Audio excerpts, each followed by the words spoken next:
Okay, simulan natin kaagad.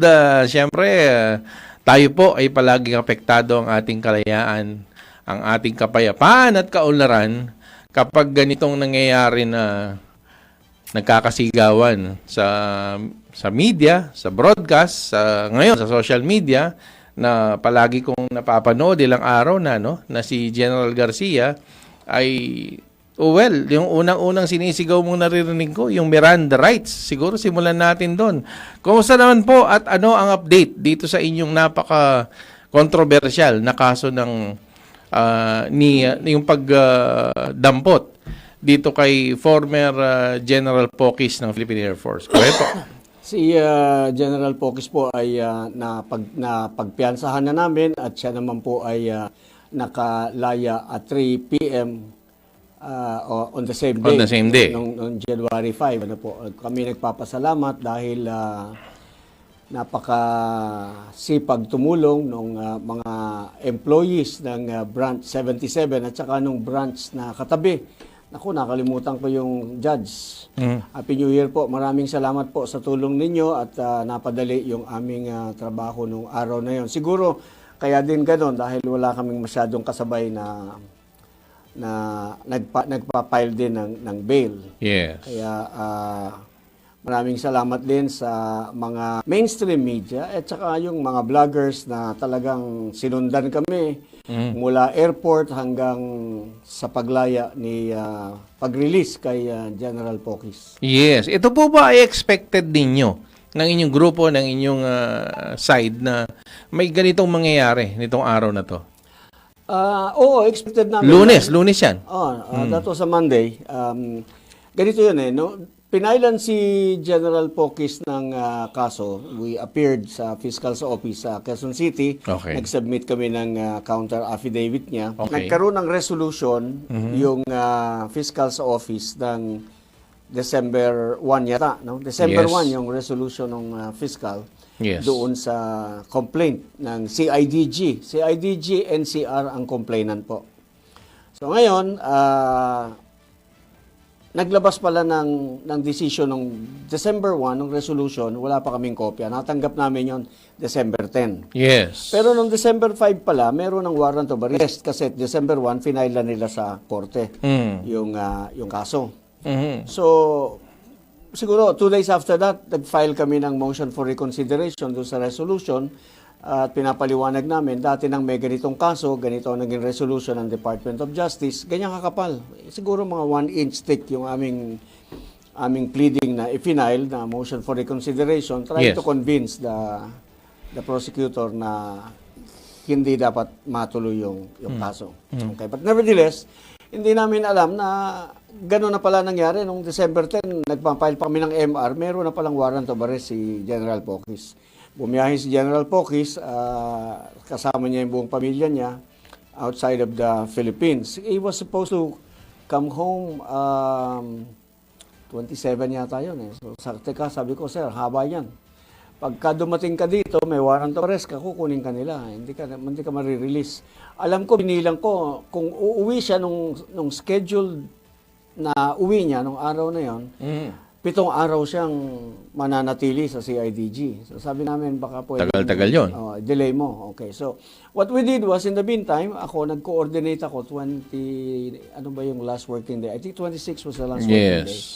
Nakipag-coordinate na ako doon sa korte, manifesting na my client wants to voluntarily surrender. So, pahingi na ng requirements ng bail. For filing of bail.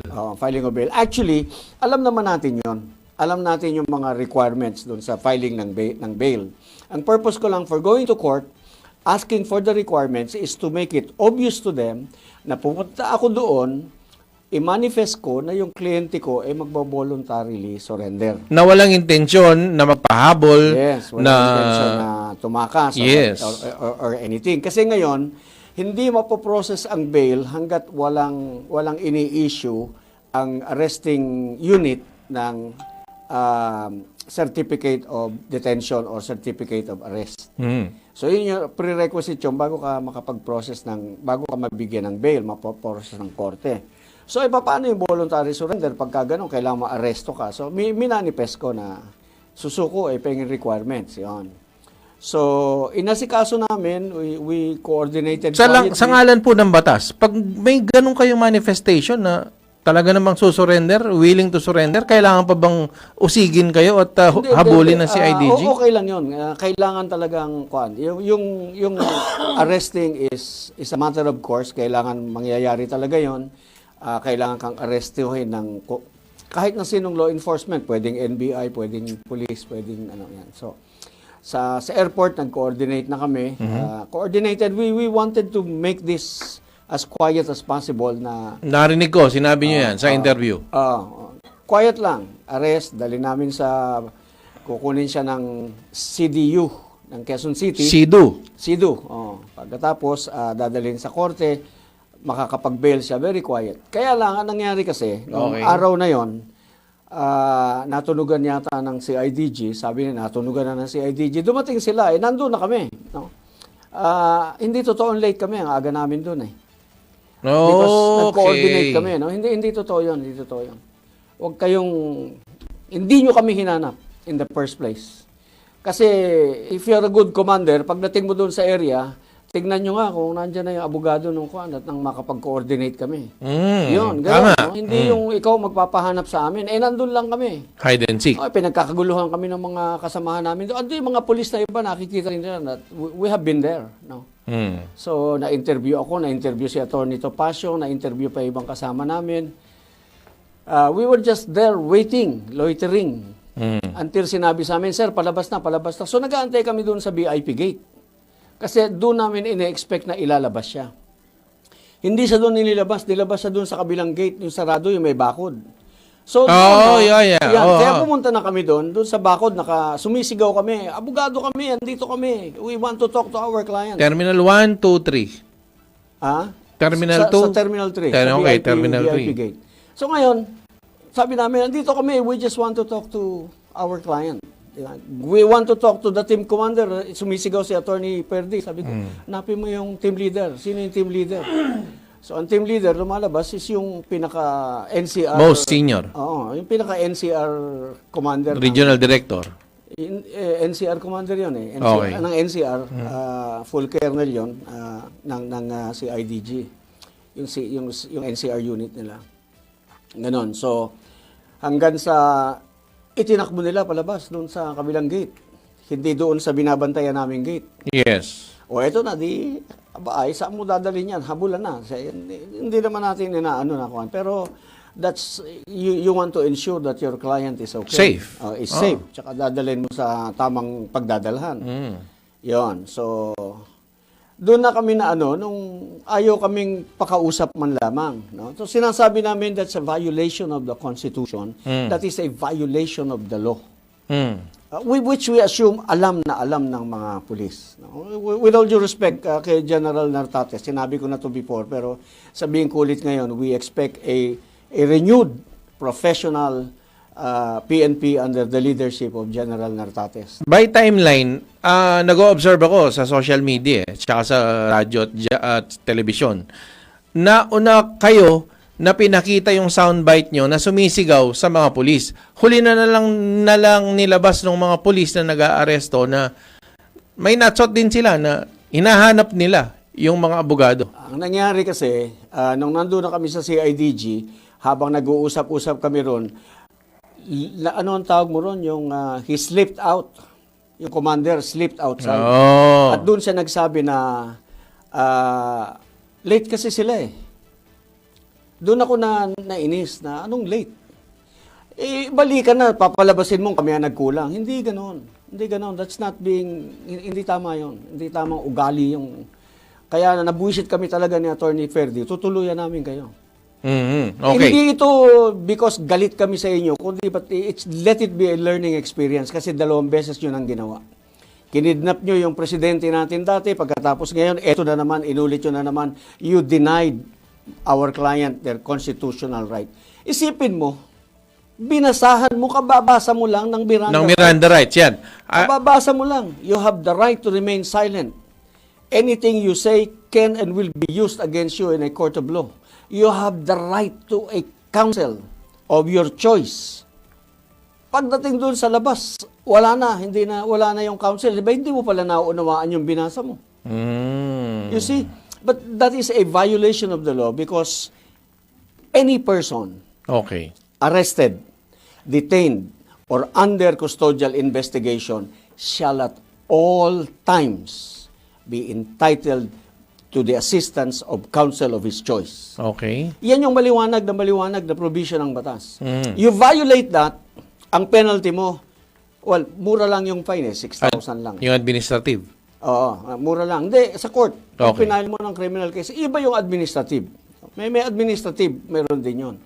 Yun yung tanggal ka sa pwesto. Ito, tanggal ka rin. Una muna, meron kang penalty fine. 6,000 pesos, CCO. Okay lang yan. Or, imprisonment of no less than 8 years, not more than 10 years. Okay. Or both. Pero ang pinakamalupit, yung kadugtong na penalty, perpetual absolute disqualification from holding public office. What does that mean? It means hindi ka pwede sa serbisyo, hindi mo na rin matatanggap ang iyong retirement pay. Tapos na 'yon. Kaya sinasabi ko noon, you better behave, you better do it right because otherwise you're going to kiss your retirement pay goodbye. Dalawang incident lang ang binanggit mo, yung kay General Pocis, kay President Duterte na ginawa ng pulis. Pero ako, natatandaan ko, nauna pa dyan, ang pulis palaging may sablay sa mga operasyon nilang ganyan. Parang naging tradisyon na ba, naging kultura na hindi nila alam ang kanilang mga supposedly ay ginagawa? Ako, ang gusto kong assumption is alam nila. Okay? Kaya nga, ang sabi ko, we will do this hindi dahil sa we don't like this guy because he's a liar. You're a liar. We want this to be like a learning experience for them. And saka pwede nilang matandaan na hindi na nila dapat ulit-ulitin dahil pag nademanda ka, ang parusa ikaw eh. Ikaw Okay. ang sasuffer eh. Ikaw. At yung mga kasamahan mo na hinihingi ni Attorney Topacio yung listahan ng arresting team eh. Ay isipin mo, may mga patrolman doon. May natsot yun. Narinig ko yun. Oo. Nilapitan niya yung mga nandun, walang gustong magsalita at sumagot kung ano yung pangalan nila, ano yung badge number nila. So, verbally, nung nandun na kami sa opisina ng CIDG, hinihingi niya yung team, yung composition ng arresting team. Sabi niya kasi, I want to know. No? Ayaw siyang bigyan. Sabi niya, okay, I'm going to make a formal request. Okay. Yung formal request, pag dumating yun sa kanila, within 15 days, they have to respond. Okay. If they don't respond, that's another administrative case, that's another criminal case. If they do not respond within 15 days. See? So, wala yan eh. Kailangan mo lang talagang kuhan. Unang-una naman yung inaaresto ninyo galing sa serbisyo. Yes. Uniform yan. Hindi lang ordinaryong Hindi naman kailangan rango na pakitaan ng ganyan. mababa lang. Ano bang masasabi mo ron ka General Calonzo?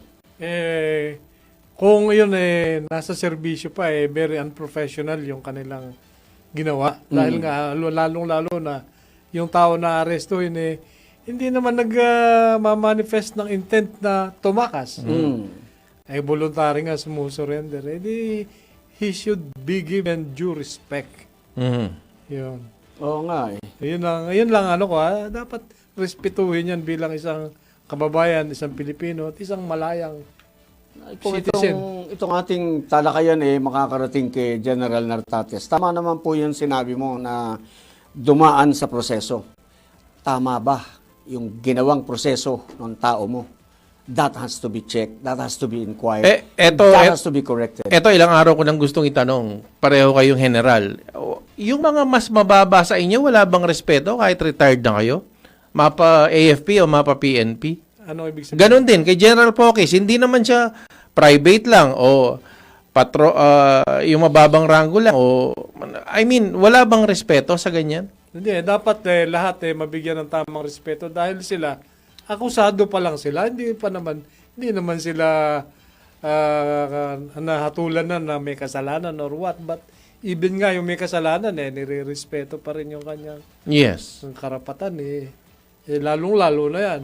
At saka, ang pinagpuputok ng butsi namin, kami yung sumisigaw ng katarungan. Kami yung lumalaban para sa hustisya, para sa pananagutan. Kami yung kinukulong. Yes. Eh bakit yung malalaking isda hindi na tingnan mo ha?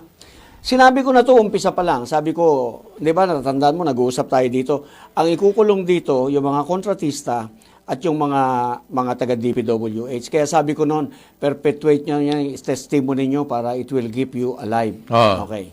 So pinag-uusapan natin noon 'yon. So ngayon, 'di ba tama? May nakulong na bang congressman? Wala. No, see? Yun ang sinasabi ko. Maglaglag ka ng isang congressman dyan. Hindi yung, tingnan mo si Saldi. Noong kakampi nila ngayon, kalaban na nila. Anong sinasabi niya? Hindi pwede. Mali yun eh. Actually, mali yung nagiging sistema, yung nagiging patakaran ng ating pamahalaan. And hopefully, masabihan si Presidente rito na mali yung diskarte. No?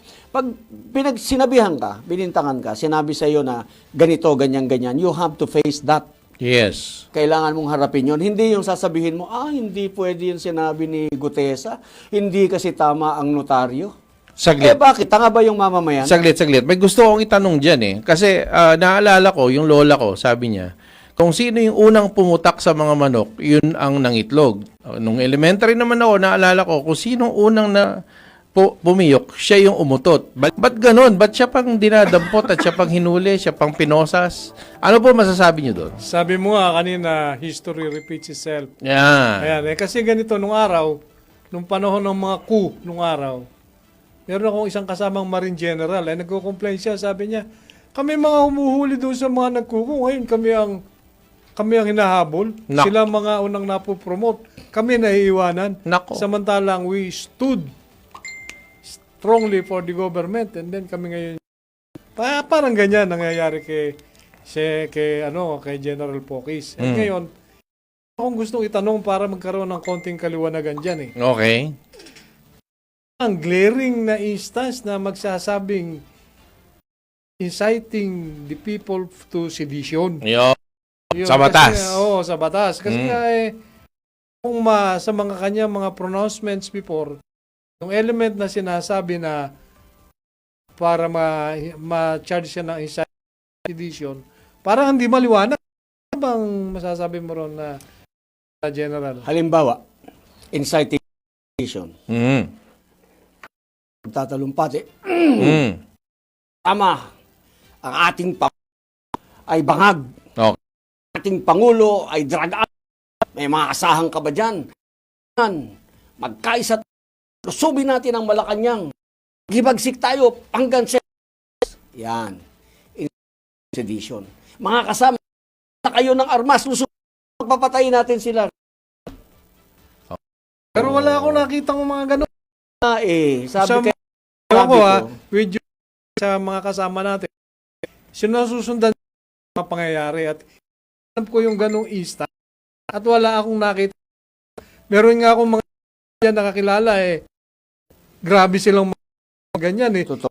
Hindi yun na ganyang So, anong masasabi mo? Kaya nga sinabi ko, complaint, nagtagpi-tagpi, nga tawag ko. Wala yun. Talaga, obra. Hindi talaga maniwala ka sa sela na nananakot lang. Kumbaga parang nito is, sige, kayo dyan, gayahin nyo si Jen, ganyan din ang inyo. Okay. Kung sakali wala yan, na hindi pala at wala, what happened?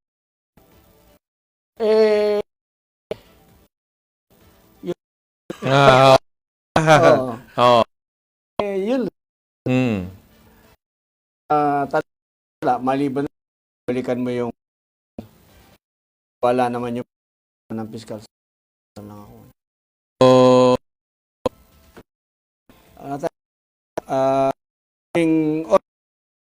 Sino never namin. Sundan na mga banata. Maging tayo, kalmado. Kalmado hindi.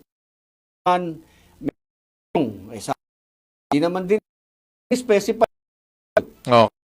Ba yan Pasko ng 2025? Hindi naman ni-specify. Kayo naman Pero hanggang may makulong na malaking isda. Ako Yes. gusto kong mabingwit talaga yung kaisa-isa sa dagat yun. Yes, oo. Yung Blue Martin. Oo nga, narinig ko yun. Sinabi mo, oo.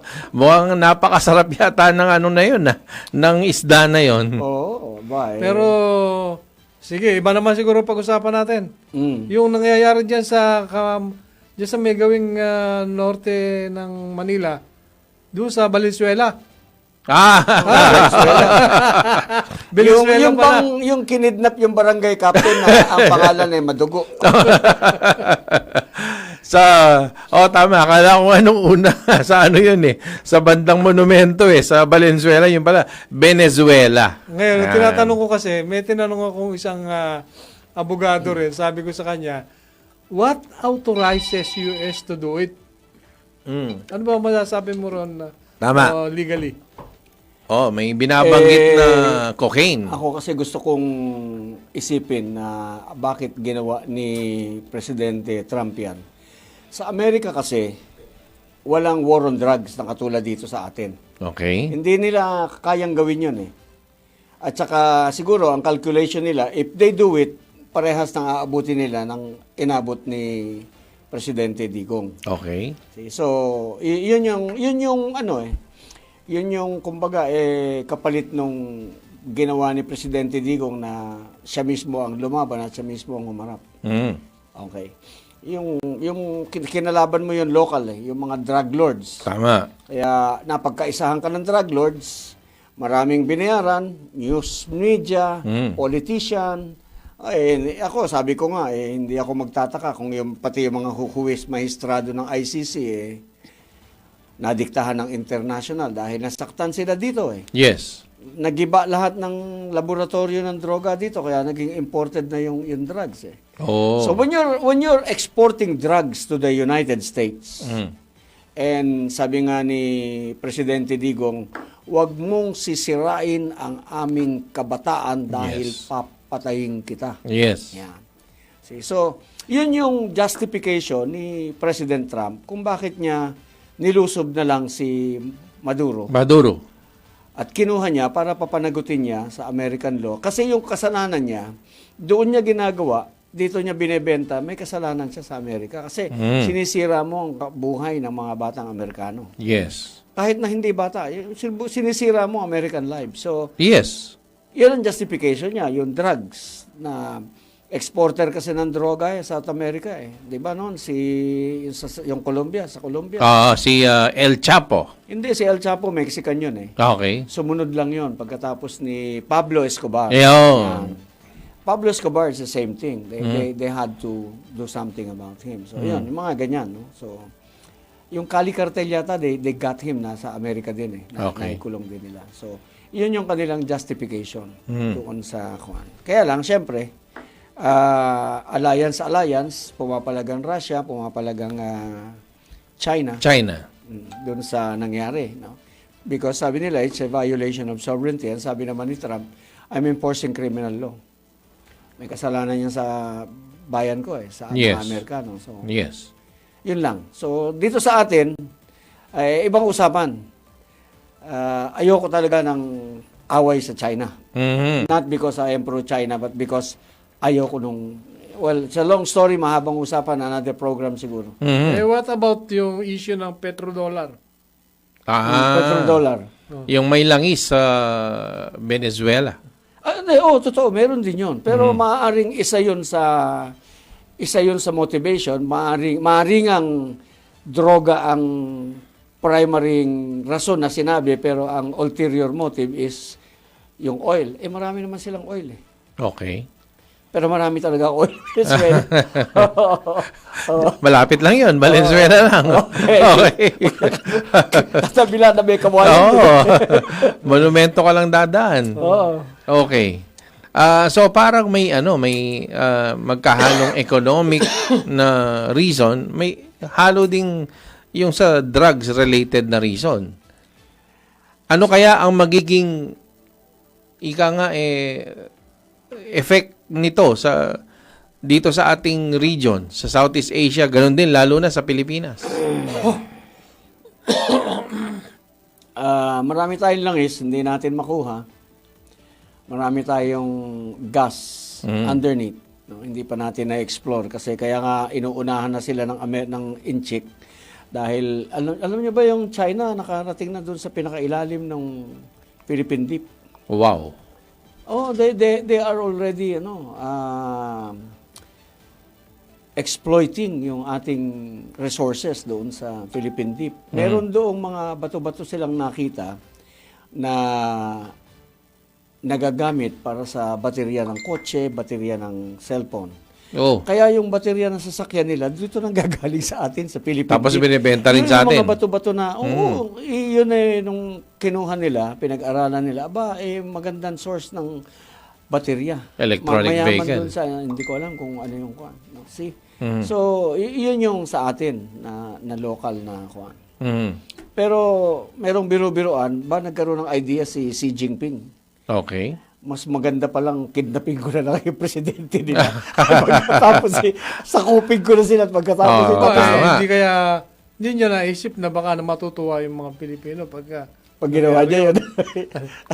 Hindi siguro, pero hindi, biro-biro lang na. pero malapit sa katotohanan niya. Ano nga ba yung itatanong ko kanina? Yung sinasabi kong yung inyong association? Yun. Yung aming association, yung United People's Initiative. Yeah, UPI. Bigyan mo nga kami ng konting kaliwanagan. Ano ba ang objective ng association na yan? Ang objective lang talaga is gusto naming ang gusto lang naman namin talaga yung panagutin yung mga may kasalanan. Wala kaming kuan wala sa amin yung nang una. Wala sa amin yung Marcos resign. Okay.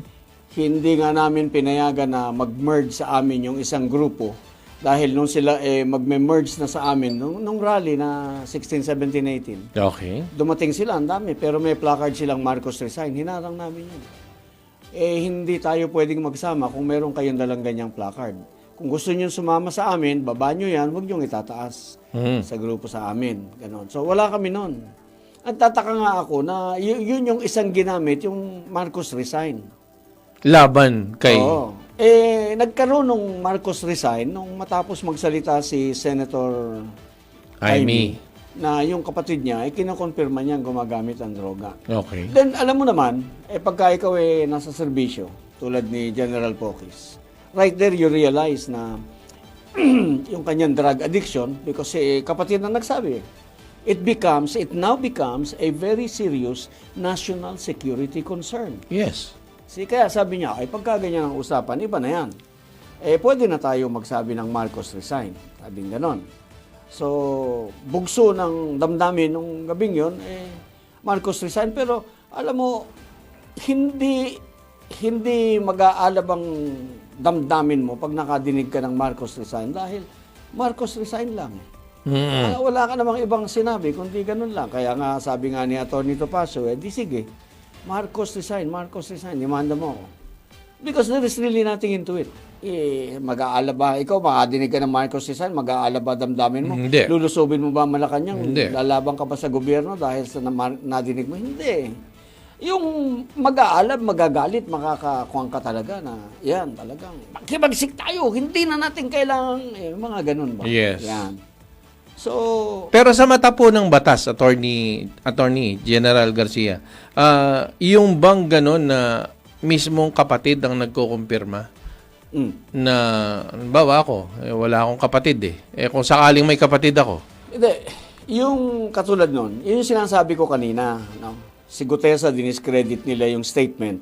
Kasi Dahil sa hindi notaryo. tama ang pagnotaryo. No. Si Saldico, hindi pwede, hindi valid kasi hindi authenticated yung kanyang statement. Ano yung huling tanong mo?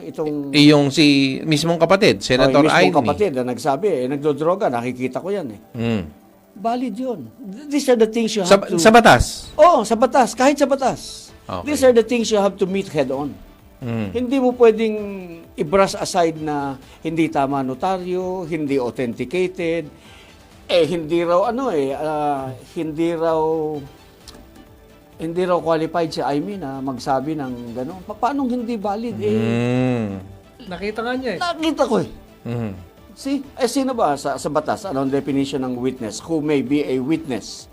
One who can perceive. And perceiving can make known his or her perception to others. Okay. That is the definition of a witness. O hindi ba pwede si Amy? Nakita ko eh. Nasasabi ko, sinasabi ko, sinabi ko na nga sa inyo lahat eh. See? And I can tell you, kaya nga yun eh, who is a witness? A witness is one who can perceive and perceiving can make known his perception to others. Na ipapaliwanag niya in a way that people will understand. Okay. See, so, bakit hindi qualified? Bakit hindi valid? Naalala ko, merong senador ngayon, present senator, current senator, si Senator Amy Marcos. Oh. Kapatid din siya. Pero meron ding former senator na nagsabi rin sa ganyang drug addiction, si Senadora Nikki Cosateng. Ayan. So, yun ba, pwede bang maging ano yun? Corroborative yun? Pwede, pero sa akin kasi gusto mong i-test yung statement ng isang tao. Yes. Take him to the proper Okay. proper forum. Proper and forum. You elaborate. For example, sinasabing yung kapatid ko nagdo-drugs eh. Paano mo i-meet head-on yung allegation ng kapatid mo na nagdo-drugs ka? Magpa-drug test ka. Tama. Hair follicle. Hair follicle. Because yung hair follicle kasi is a record of what you have done. How much have you taken? The past 3 months. Hindi lang past 3 months, kahit na 1 year. Nasa strand ng buhok mo yan. See? So, the only way to meet the issue head-on, hindi yung sabihin mo, he's not qualified. Crazy, tatawanan mo. Yes.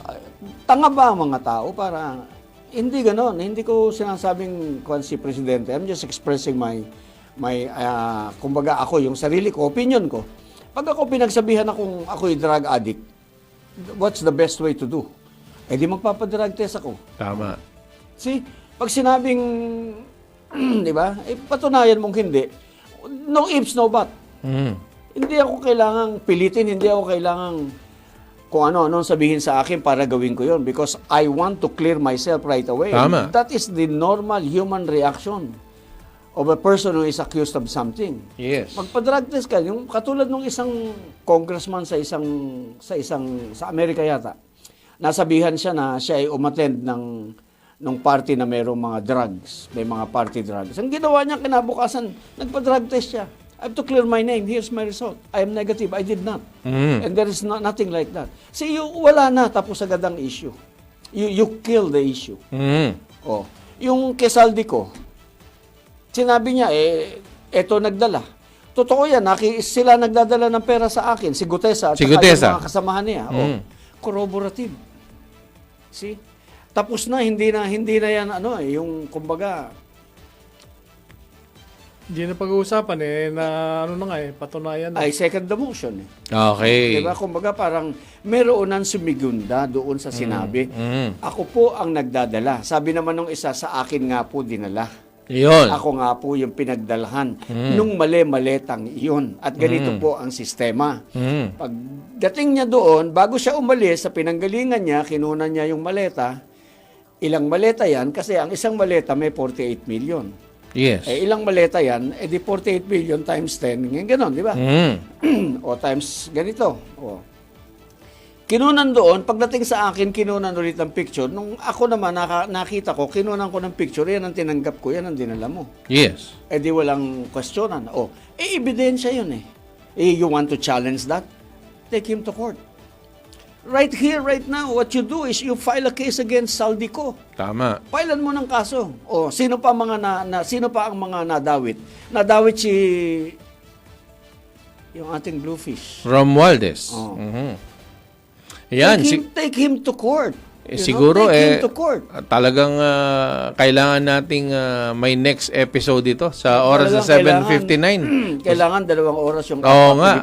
Sino Yes, bago tayo magtapos, meron pa akong gustong batiin dito. Yung mga kasama ko sa National ROTC Alumni Association Credit Cooperative, sina Larry, si Baby Jen, si Shane, si Harvey at siyempre si Judith.